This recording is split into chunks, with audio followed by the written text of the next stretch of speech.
Bonjour à toutes et à tous, je me présente, je suis Monsieur Duprat, directeur d'un établissement social et médico-social dans les Cévennes, sur le Vigan.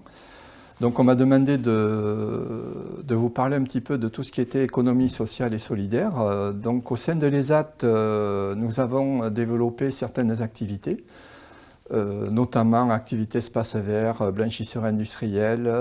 On fait aussi de la vente à travers la fabrication de pain et de viennoiseries, pâtisseries. Le but étant d'intégrer des personnes en situation de handicap au sein de l'économie entre guillemets normale. Donc on se refuse toujours à vendre du handicap, mais surtout à vendre des prestations, et de très bonnes prestations, qui sont en outre reconnues dans notre bassin de vie. Mais au-delà de ça, nous avons pu signer des appels d'offres du milieu ordinaire, notamment avec ERDF, qui nous permet d'entretenir tous les sites de ERDF du Gard et de l'Hérault, les sites administratifs, et qui nous permet d'inclure au sein de l'économie entre guillemets normale les personnes accueillies. Donc ils vont entretenir les sites, ils déjeunent au restaurant à midi, et on a réussi à se placer au niveau des prix par rapport à d'autres entreprises du milieu ordinaire.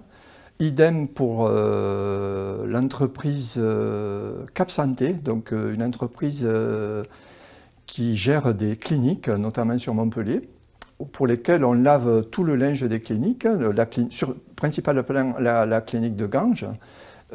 Et à travers ça, il faut avoir des normes, notamment la norme RABC qui permet le suivi bactériologique du linge. Et tout ça est géré par les personnes que nous accueillons. Et idem, donc c'est une prestation qui arrive à sortir des excédents et tous les excédents sont réinvestis pour maintenir l'outil de production et avoir le mieux possible des outils de travail qui correspondent à leurs difficultés. Oui. Mais je pense qu'on y est en plein, l'économie sociale et solidaire, puisque en intégrant toutes ces personnes au sein du milieu ordinaire, ça fait des personnes qui auraient pu être sur le bord de la route et qui ne le sont plus.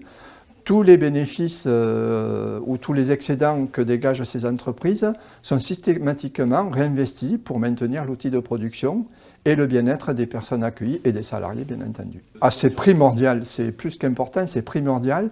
Et je pense que c'est certainement une économie du futur qu'il faut impérativement développer dans tous les secteurs d'activité.